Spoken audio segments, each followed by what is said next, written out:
নমস্কার বন্ধুরা, নতুন একটা ভিডিও নিয়ে চলে এলাম। তো আজকের এই ভিডিওটি খুবই গুরুত্বপূর্ণ একটা ভিডিও হতে চলেছে।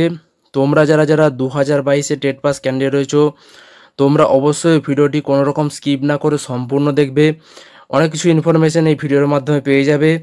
ভিডিওটি ভালো লাগলে একটি লাইক করে দেবে, বন্ধুদের মধ্যে শেয়ার করবে, আর এরকম আরও আপডেট পেতে চ্যানেলটি অবশ্যই সাবস্ক্রাইব করবে। তো চলো আজকের এই ভিডিওটা শুরু করে দিই। তো বন্ধুরা, তোমরা যারা যারা 2022-এ টেট পাস করে রয়েছো, তোমাদের একটাই টেনশন রয়েছে যে 2022 টেট পাস ক্যান্ডিডেটদের জন্য ইন্টারভিউয়ের বিজ্ঞপ্তি কবে আসবে। এই চিন্তা ভাবনাটা তোমাদের প্রত্যেকেরই মাথায় ঘুরপাক খাচ্ছে, কারণ এই 2022-এ টেট পাসের পর থেকে একটা বছর পুরো শেষ হয়ে গেল, আরও একটা বছর শেষ হতে চলেছে, এখনও কিন্তু কোনো রকম ইন্টারভিউয়ের বিজ্ঞপ্তি আসেনি।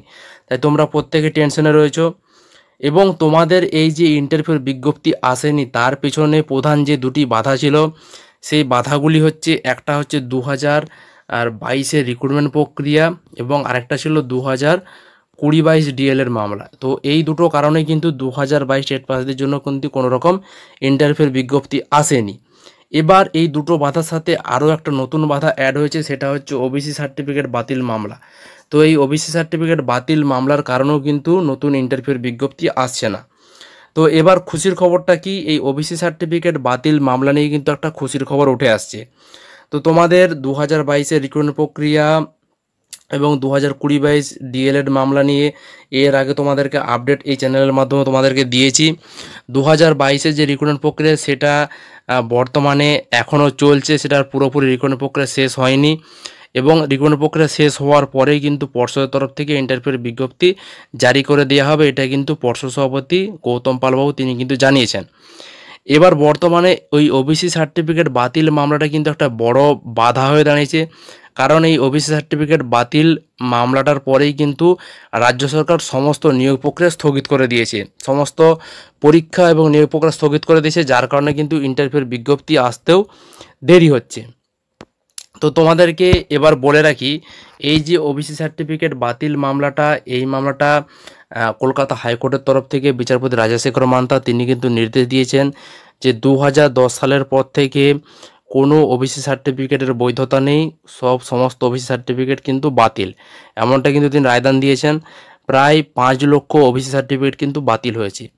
তো এই যে ওবিসি সার্টিফিকেট বাতিল হয়েছে এর পরেই কিন্তু প্রত্যেক ক্যান্ডিডেট কিন্তু টেনশনে পড়ে গেছে, যারা যারা ওবিসি ক্যান্ডিডেট রয়েছে তারা কিন্তু প্রত্যেকে টেনশনে রয়েছে, কারণ তিনি বলেছেন যে যে সমস্ত ওবিসি ক্যান্ডিডেটরা যারা বর্তমানে চাকরিরত অবস্থায় রয়েছে তাদের ক্ষেত্রে কোনো সমস্যা হবে না, কিন্তু ভবিষ্যতে কোনো পরীক্ষায় বসার ক্ষেত্রে বা কোনো ইন্টারভিউতে বসার ক্ষেত্রে কিন্তু ওই ওবিসি সার্টিফিকেটটা লাগু হবে না। সেক্ষেত্রে যে সমস্ত ক্যান্ডিডেটরা ওবিসি সার্টিফিকেট দেখে টেট পাস করেছে তাদের ক্ষেত্রে কিন্তু সমস্যা হয়ে যাবে, কারণ ভবিষ্যতে ইন্টারভিউতে আর ওই ওবিসি সার্টিফিকেটটা ব্যবহার করতে পারবে না, কারণ এই ওবিসি সার্টিফিকেটের পরিবর্তে সেই ক্যান্ডিডেট কিন্তু জেনারেল হিসাবে ইন্টারভিউ দেবে। সেক্ষেত্রে এটা একটা র্যাঙ্কিংয়ের দিক থেকে কিন্তু অনেকটা পিছিয়ে যেতে পারে অনেক ক্যান্ডিডেট, এটা কিন্তু একটা সমস্যার সৃষ্টি হতে পারে। তো এই নিয়ে কিন্তু অনেক ক্যান্ডিডেট টেনশনে রয়েছে এবং এই ওবিসি সার্টিফিকেট বাতিলের পর রাজ্য সরকার তরফ থেকে একটা নির্দেশ দেওয়া হয়েছে, সেখানে বলা হয়েছে যে ওবিসি সার্টিফিকেট বাতিল সংক্রান্ত মামলাটা শুনানি না হওয়া পর্যন্ত, সমস্ত নিষ্পত্তি না হওয়া পর্যন্ত সমস্ত রকম পরীক্ষা, সমস্ত রকম নিয়োগ প্রক্রিয়া কিন্তু স্থগিত রাখা হয়েছে। তো যার কারণে কিন্তু ইন্টারভিউয়ের বিজ্ঞপ্তি আসতে দেরি হচ্ছে। তো এবার খুশির খবরটা কি না, এই যে ওবিসি সার্টিফিকেট বাতিল করেছে কলকাতা হাইকোর্ট, তো এই মামলাটাকে চ্যালেঞ্জ করে সুপ্রিম কোর্টের দ্বারস্থ হয়েছে রাজ্য সরকার।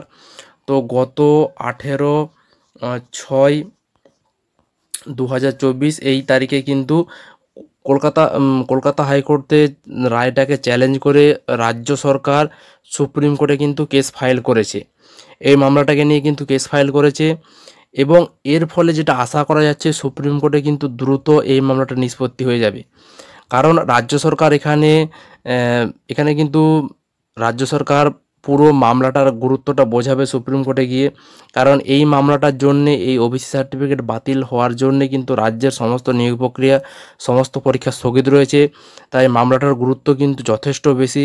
তাই রাজ্য সরকার চাইবে দ্রুত মামলাটার কিন্তু নিষ্পত্তি করে আনা, হয় রাজ্য সরকার চাইবে, হয় এই মামলাটার এই রায়টাকে স্থগিতাদেশ নিয়ে আনা, নয়তো ফাইনাল জাজমেন্ট নিয়ে আসা। তো এটার গুরুত্বটা যথেষ্ট পরিমাণ বেশি রয়েছে।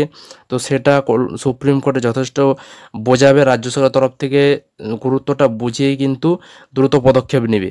আর তোমরা আশা করতে পারো এই মাস দুয়েকের মধ্যেই কিন্তু সমস্ত মামলাটা নিষ্পত্তি হয়ে যাবে, কারণ এই মামলাটার গুরুত্ব যথেষ্ট বেশি।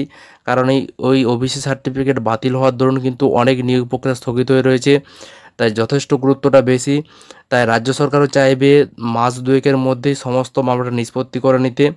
তো তোমরা আশা করতে পারো এই 2 মাসের মধ্যেই পুরো মামলাটা নিষ্পত্তি হয়ে যাবে, এবং এই 2 মাসের মধ্যে নিয়োগ প্রক্রিয়াও শুরু হয়ে যাবে। আর নিয়োগ প্রক্রিয়া শুরু হয়ে গেলেই কিন্তু নতুন ইন্টারভিউয়ের বিজ্ঞপ্তি চলে আসবে। তো এটা একটা একটা সুখবর রয়েছে 2022 টেস্ট পাসদের জন্য। কারণ তোমরা যারা যারা প্রত্যেকে টেনশনে রয়েছো ওবিসি সার্টিফিকেট নিয়ে, তোমরা যারা টেনশনে রয়েছো, তোমাদের টেনশনের কোনো কারণ নেই। কারণ খুব শীঘ্রই এই ওবিসি সার্টিফিকেট বাতিল সংক্রান্ত মামলার শুনানি হয়ে যাবে, মামলার কিন্তু ফাইনাল জাজমেন্ট চলে আসবে। এবং যেটা 2022 টেট পাসদের যেটা ইন্টারভিউ, সেটাও কিন্তু তোমরা ধরে রাখতে পারো আগস্ট সেপ্টেম্বর মাস নাগাদ কিন্তু ইন্টারভিউয়ের বিজ্ঞপ্তি পর্ষদের তরফ থেকে প্রকাশ করে দিতে চলেছে। তো এটা একটা খুবই ভালো খবর। আর এরপর তোমরা শূন্যপদ নিয়ে কিন্তু অনেকেই তোমরা বারবার জিজ্ঞাসা করেছো যে শূন্যপদ কত আসতে পারে পর্ষদের তরফ থেকে, 50,000 শূন্যপদ প্রোভাইড করা হবে কিনা, তোমরা কিন্তু অনেকেই এটা জানতে চেয়েছো। তো দেখো, পশ্চিমবঙ্গে যথেষ্ট পরিমাণ শূন্যপদ রয়েছে। শূন্যপদ হিসাব করে দেখা গেলে প্রায় 50,000 মতো কিন্তু শূন্যপদ এখনও রয়েছে, ভ্যাকেন্সি রয়েছে। কিন্তু এত শূন্যপদ থাকলেও পর্ষদের তরফ থেকে কিন্তু এই 50,000 শূন্যপদ একসঙ্গে কিন্তু প্রোভাইড করা হবে না। তোমরা মোটামুটি ধরে রাখতে পারো 20 থেকে 25,000-এর মতো কিন্তু শূন্যপদ প্রোভাইড করবে, এর থেকে বেশি কিন্তু শূন্যপদ পর্ষদের তরফ থেকে দেওয়া হবে না। এবার এটা পুরোপুরি পর্ষদের ব্যাপার, পর্ষদ কতটা শূন্যপদ দেবে সেটা পর্ষদের ব্যাপার। তবে তোমরা, আমি বলবো যে 50,000 শূন্যপদে ভ্যাকেন্সি এতটা আশা না করাই ভালো। কারণ এর আগে যতবার ভ্যাকেন্সি দেখা গেছে যথেষ্ট পরিমাণ ভ্যাকেন্সি থাকলেও সমস্ত ভ্যাকেন্সিতে পর্ষদে নিয়োগ করেনি, তাই এবারও হয়তো করবে না। তোমরা মোটামুটি তোমরা এটা ধরে নিয়ে চলতে পারো যে 20 থেকে 25,000 মতো শূন্যপদ তোমরা পাবে 2022 স্টেট পাস ক্যান্ডিডেটদের জন্য, তোমরা এতগুলো শূন্যপদ কিন্তু পাবে। আর এখানে বলে রাখা ভালো, 2022 স্টেট পাস প্রার্থীদের সঙ্গে কিন্তু 2023 স্টেট পাস ক্যান্ডিডেটরা একই সাথে কিন্তু ইন্টারভিউ দেবে। সেক্ষেত্রে ইন্টারভিউটা কিন্তু লেভেলটা কিন্তু আরও কঠিন হতে চলেছে। প্লাস ইন্টারভিউতে কিন্তু কম্পিটিশনটা প্রচুর বাড়বে। তাই তোমরা যারা যারা ক্যান্ডিডেট রয়েছো, তোমরা তোমাদের প্রিপারেশনটা ঠিকঠাকভাবে নিতে থাকো, ইন্টারভিউর প্রিপারেশন ঠিকঠাকভাবে নিতে থাকো। কারণ এবারে কিন্তু কাট অফও বাড়বে, প্লাস কম্পিটিশনও কিন্তু হাই কম্পিটিশন হবে। তো তোমরা সেই মতো তোমরা কিন্তু নিজেদের প্রিপারেশন চালিয়ে যাও। ওবিসি সার্টিফিকেট নিয়ে তোমরা ভেবো না, রাজ্য সরকার যথেষ্ট পরিমাণ লড়বে ওবিসি সার্টিফিকেটের জন্য। হয়তো এই মামলা নিয়ে হয়তো স্থগিতাদেশ নিয়ে চলে আসবে, হয়তো ওবিসি সার্টিফিকেটগুলো কিন্তু বৈধ হয়তো ঘোষণাও করে দিতে পারে। তো সেই জন্য তোমরা সেটাকে নিয়ে বেশি চিন্তা ভাবনা না করে তোমরা তোমাদের কিন্তু ইন্টারভিউর উপর জোর দাও।